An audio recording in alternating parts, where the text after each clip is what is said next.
Welcome to the Comfortable in Chaos Podcast. Strangle your demons and let's go.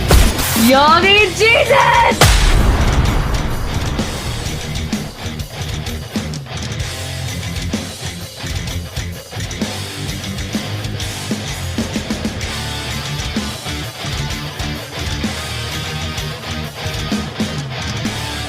America, sweet America, God shed his grace on thee. Man, I love all the patriotic music, but I don't think one does it quite as good or soul-inspiring, empathetically, since we're men and incapable of feeling, but empathetically, like the great Ray Charles's version, America the Beautiful. Man, it is soul-stirring. It is hip even to this day. And I would say that Ray Charles, here he was, lifting up this country and this flag, born in 1930s Georgia, and Colin Kaepernick ran from the flag every chance he could get. Certainly this country provided both the same opportunity, albeit I would guess that Mr. Charles may have had it perhaps a little bit more difficult. However, he did not lament it. Whereas another one, Mr. Kaepernick, who rose to levels that most of us could only dream of, found every reason in the world not to embrace it. So what we're talking about here is simply a matter of perspective. What is shaping yours? I would say if you're interested in division or disunity, man, that's easy to hold on to. If you're interested in unity, service, and togetherness, well, gee whiz, man. That's the age-old conundrum with anything. How do you do that with a spouse? How do you do that with your children? How do you do that with your extended family? How do you do that with people around you? Therefore, it's so hard everywhere. If you don't have that core competency within your loved ones around you, and this isn't the message, how in the world are you ever going to get it with the people at large around you? Moreover, if you never get into the role of critical thinker, and I get this totally, we're in total chaos, part of the genesis of this podcast. Therefore, most people are bogged down in the minutia of life, most of which is making ends meet, paying bills. Therefore, we receive our education from the greater informational sources at large that profiteer on us being different. Yet we are not different. We've already said it in previous episodes. Yeah, I got out of my chair. I'm walking around. I'm fired up, man. We're all the effing same. At what point do you not see this? I remember in 1980, man, Jim Craig was stopping Russian slap shots in desperation. I was like sweating watching these shots go off goal, and he was blocking them. Finally, we beat the Russians 4-3. Flag goes up. Hell, I was crying with the flag at 10 years old. Why? Because I belonged somewhere. You've heard about my childhood. I didn't feel like I belonged, but America allowed me to belong. I felt America. I wanted to be a part of America. Now, do we all have our unique backgrounds that maybe could prohibit us from feeling that? Perhaps, But I don't think you can stay here for very long and not feel it unless you just simply chose not to. And why would you do that unless there are purveyors of disinformation out there making money on division and crafting policy on division? And you know what they're doing? They've got us all involved in their modern day gulag while they run around living and extolling the virtues of this great nation, but trying to tell those people down below that they have none. So the title of today's message is, where in the hell do you come from? You're here now, right? Where do you come from? Hold on to that thought, because we need to talk about our first corporate sponsorship of the Comfortable in Chaos podcast with Eric Hellberg, and it is none other than Mandolada Michelada Mix. Mandolada, spelled Mandolada.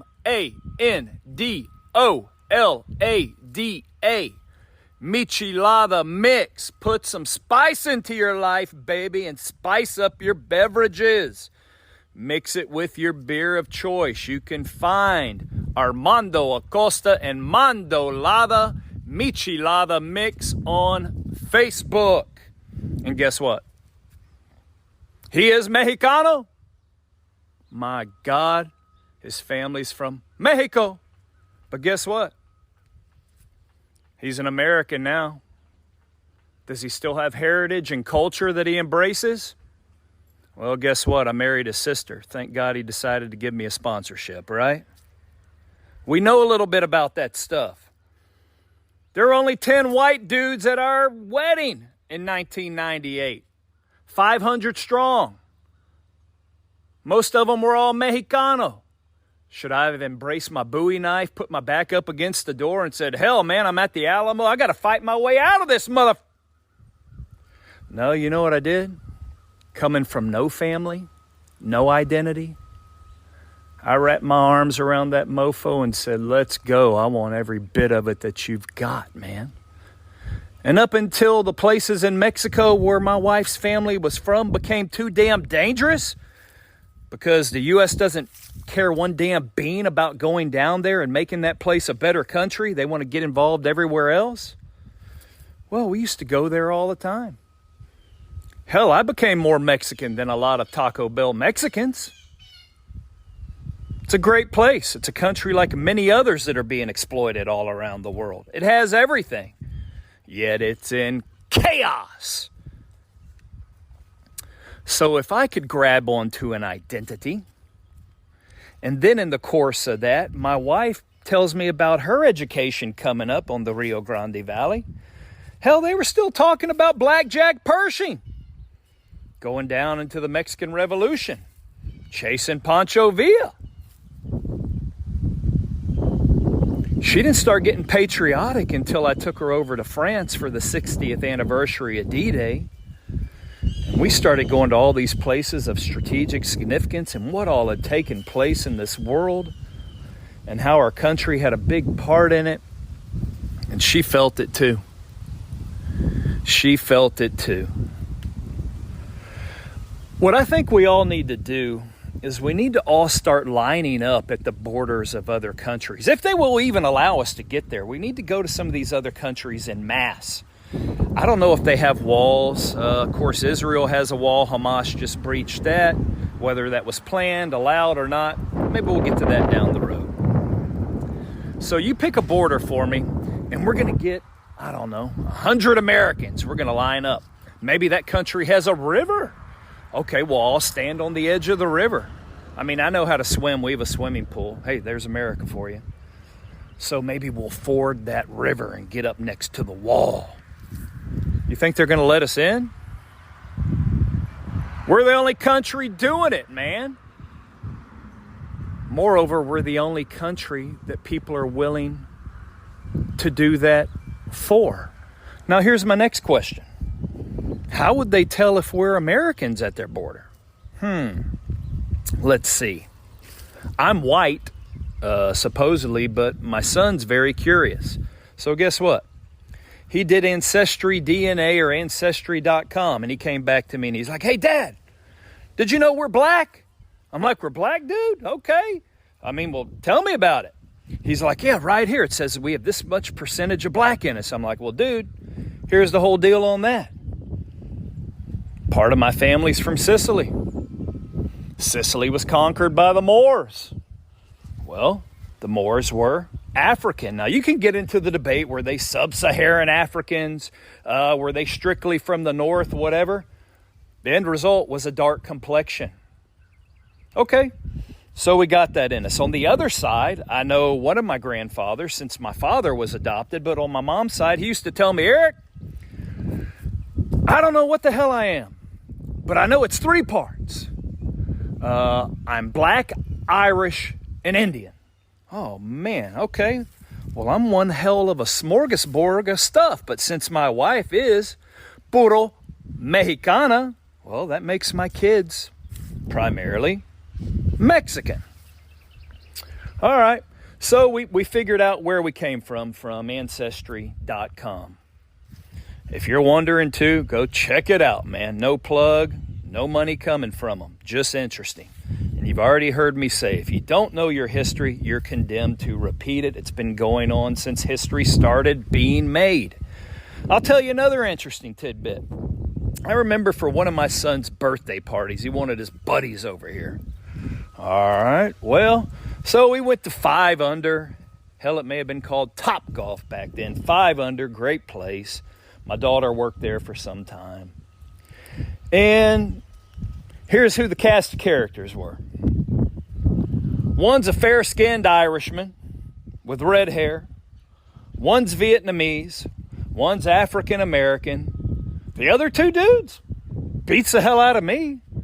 They're probably Heinz 57 like this village idiot talking to you right now. Were we in dissension? Or were we in unity? Because we hadn't listened to any of that bullshit stuff saying that we were different. But we all have a history, right? If you want to break it down into those ethnicities or points of origin. No, we all watched the same horror movie. All these buffoons were all scared.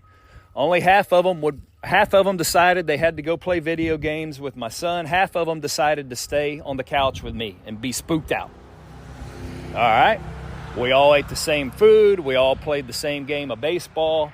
In general, we all had a good time. But I would venture to say that we hadn't been corrupted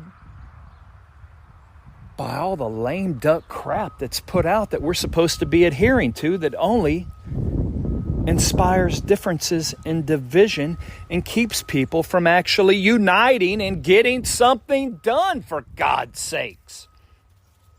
And I'm going to tell you this. If you've got any leader out there, and I'm talking at any level, and or an elected official, that is espousing the differences in people as opposed to the similarities in people, get rid of their ass. Because while they are talking that crap, maybe some people still listen to it. They're making money off the back of that crap. And they actually don't give a crap about the people that they are either governing and or crafting policy for. Run away from them as fast as possible and find a way to get them to kick the you-know-what out of there. And find someone who is willing to work for the greater good, meaning people as a whole, because we are all the same. Now, damn it, no one is negating the horrors of history. And I will tell you right now, you don't even hear the horrors of what actually goes on around the world, because we are buffered from that. It takes away from this narrative in the great melting pot that is the only one in the world that has truly embraced people from everywhere, tried to put them together whereby we can somewhat live harmoniously. Is it perfect? F no, it's perfectly imperfect. Is there room to grow?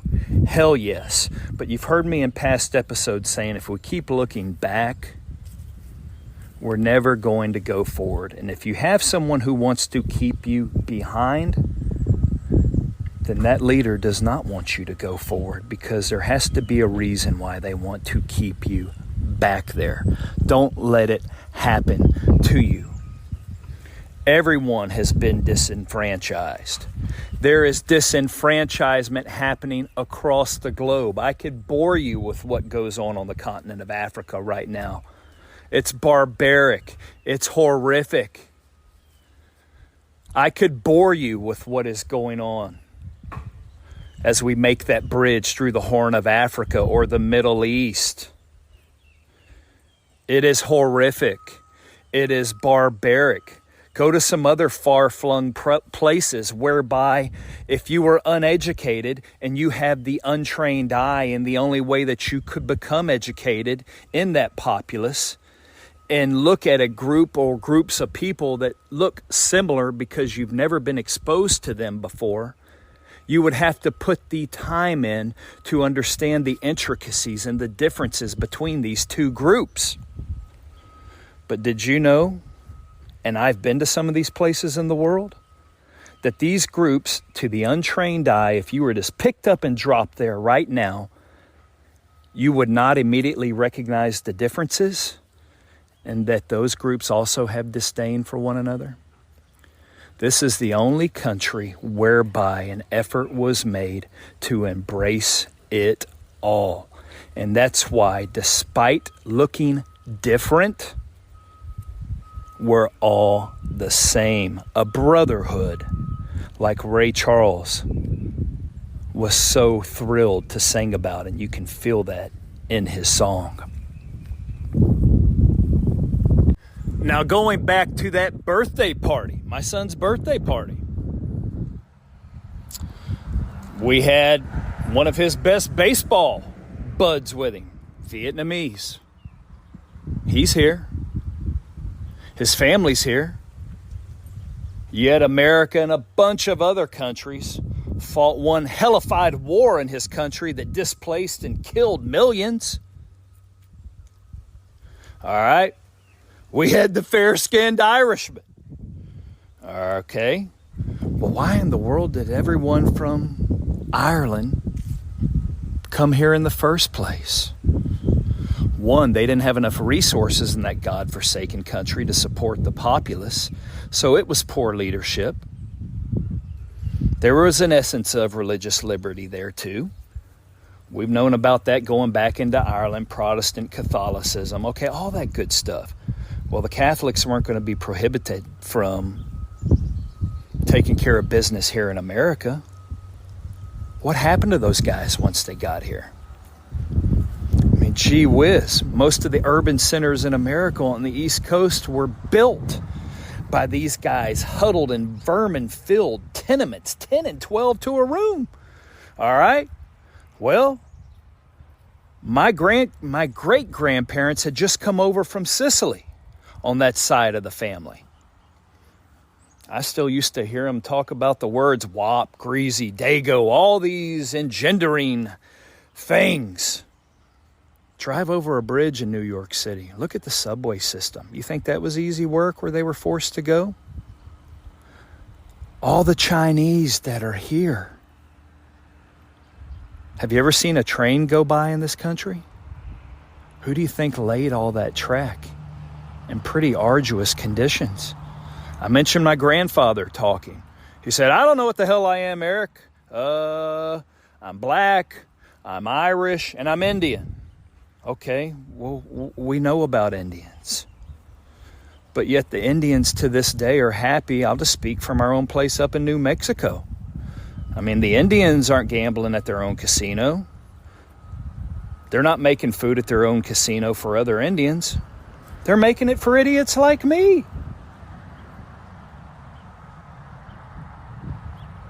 Yes, it's a crazy world.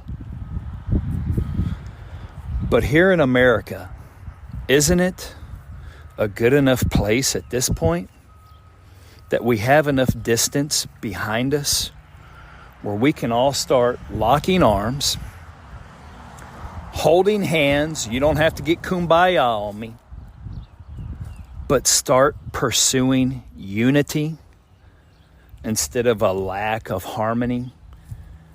And if we have a leader or leaders that are espousing something different,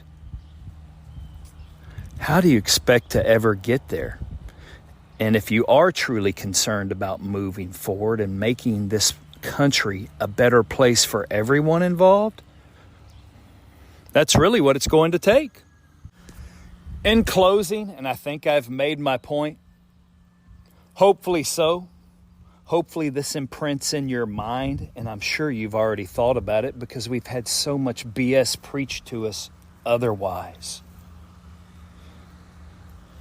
If I were to throw open both sets of French doors at our house and we had a big blowout party here like we have done countless times, with all kinds of people coming in and out, all that I ask is that you comport yourself with a little bit of character and dignity. And if you do that and we become aligned, hell, I'll kill for you to make sure you're all right. And I'm sure you'd do the same for me. And that, my friend, is what modern day America should be about. So until next time on the Comfortable in Chaos podcast, I bid you bon voyage, my burgeoning flock. Until next time, like and subscribe to the Comfortable in Chaos podcast.